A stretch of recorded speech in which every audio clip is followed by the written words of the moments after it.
Hello one and all, welcome to Seen Through Glass. Welcome to the original Audi R8. I think this is a true modern classic, a poster car of my generation, a future icon. This is actually Audi UK's own car, part of their heritage fleet. It's done 55,000 miles, and if you wanted to pick one of these up on the used market today, you'd be looking to spend around 35 grand. And that got me thinking, is this potentially a bargain supercar? But when I started to ask myself that question, I realized I always have to ask the question, well, is this original V8 R8 a supercar at all?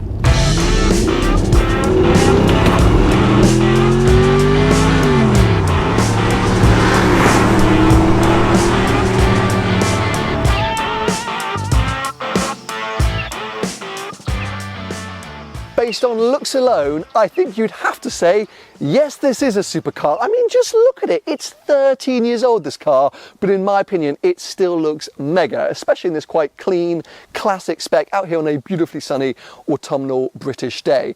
However, when Audi originally launched the R8, they were pitching it towards 997, 911 customers and Aston Martin V8 Vantage customers, and those are very much dailyable GT sports cars. And whilst this is kind of wrapped up in supercar looks and it has the engine in the middle like so many other supercars, it's actually the same engine in that era's RS4, very much a practical, usable saloon estate car.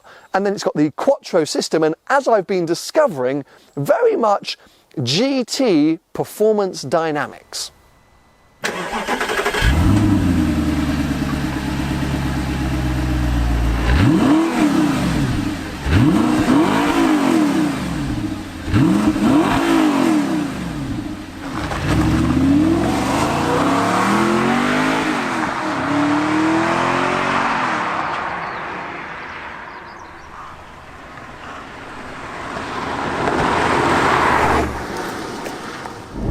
Now, I hadn't actually driven a first-gen R8 before. I've driven plenty of later variants of the R8, so I kind of thought I knew what to expect with this car, but I didn't, because it's nothing really like the later cars. It's really nice. It's just a sort of nice place to be. And whilst we've got a hunking great naturally aspirated 4.2 litre V8 behind us, putting out 414 odd horsepower, you don't feel like you kind of want to rag it. The newer R8s are a little bit manic, a little bit hyperactive. Everything's just like, and the steering, and it's just like, whoa.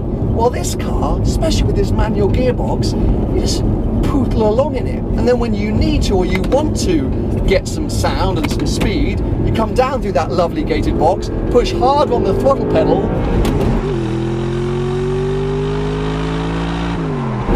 and the V8 comes alive. But still, it rides the road so nicely. It's not hectically bumpy, it's not brutal, the steering is supple. It all just comes together to be this really nice package, and it does actually really remind me of the 997, 911, which Audi were trying to poach the customers of. It's got that similar road presence, but you are sort of lower, and you do inherently feel like you want something a little bit more special. But special Audi, it's all still very Audi. You know, when you're not pushing on, when you are just pootling around, it could be an S or an RS3, you know, from that era. There's nothing to really let you know that you've got a lot more going on, and maybe that's a downside, but I also sort of see it as a positive, because isn't that why the R8 is such an attractive proposition? Because it's a properly usable, reliable, functional supercar. I'm just going to still say it, because yes, I do think of this as a bargain supercar. Whilst the performance might be more GT sports, it doesn't matter, because if you turn up to your mate's house, or let's think of it, a 7-year-old's birthday party, they're going to come out that front door and go, wow, an R8! And if you put them in this passenger seat and you find an empty stretch of road and you do this,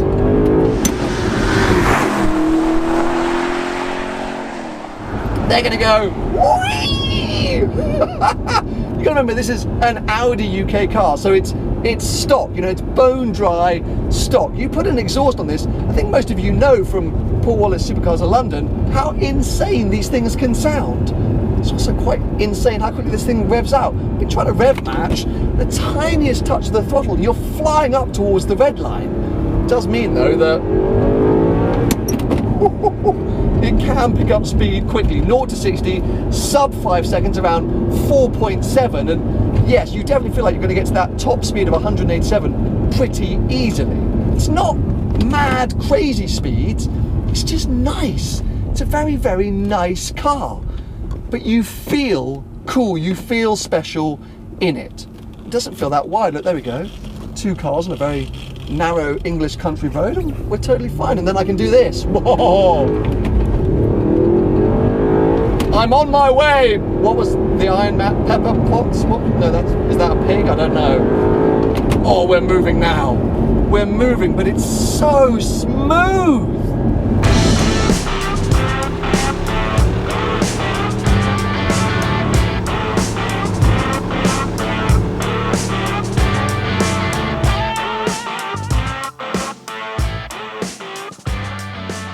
I think to truly appreciate the first gen R8, you have to kind of understand what it meant to Audi. It wasn't just their foray into the supercar world, it was celebrating their utter dominance at Le Mans, one of the most iconic, historic and important races that happens in the world. And back in the early noughties, Audi were the team to beat. When the original R8 concept car came out, it was called the Le Mans Quattro, and it was celebrating 3 back-to-back victories for the R8 race car, the car that this R8 was named after. By the time the production car came along in 2006, Audi had 5 back-to-back victories with the R8. It's absolutely mad. And so by buying one of these cars, you're kind of buying into that history, that heritage. And it's another reason why I think this will become an icon. But fundamentally, the R8 badge, the R8 name, is already an icon in the supercar or in the car world. I think you immediately say R8 to anyone, even if they're not a car person, they go, oh yeah, cool, I know what that is. Of course, helped by sort of popular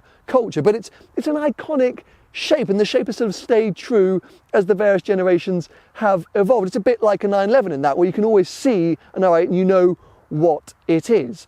Now, this car does have a few things that hold it back. It's not as practical as its rivals, but you kind of forgive it for that because of its supercar essence. I mean, the front boot is pretty appalling. I can just about fit my camera rucksack in there, and that's about it. Inside, the seats in this car are a little bit bulky and plush, but not actually that comfortable. It's got a bit of a rear shelf, but that's slightly unusable. I mean, visibility is pretty good, and as I mentioned, it doesn't feel that wide, but it is low, and the infotainment system in that car does feel particularly dated. Of course, 2007, any infotainment system is going to feel old, but that one in there just, well, yeah, unless you've got CDs or an iPod that you can plug in, like a real old school iPod, you're just listening to FM radio. But as I mentioned, you kind of go, well, it's a supercar. If your mate's going to give you a hard time going, mate, your R8 boot's crap, you're going to go, who cares, bro? It's a supercar, and I am sticking to my guns there by calling this car a supercar, because just look at it. I can't help but every time I get out go, look at that thing. It's so cool. It's effortlessly cool, and I think it's aging so incredibly well. And at 35 odd grand, what a great car to own and to use. As I say, it's not maniacal, insane, rapid speed, but that's quite nice. It's a car that you just want to drive. You want to get in and drive, and then you want to get out and stare at. And I think that's the best way for a car to be and for a supercar to be. So yes, if you're considering buying one, don't listen to the forums and some of the people out there saying, oh, the V8's boring, it's lethargic, you can only get a V10 and from Gen 2 and get the quicker S-tronic gearbox. No. Just get any R8, and if you can get the cheapest one, go for this one. Why not? Because 35 grand, what a car. Anyway, I hope you've enjoyed today's video. Give it a thumbs up if you have, and make sure you stay subscribed for plenty more videos to come.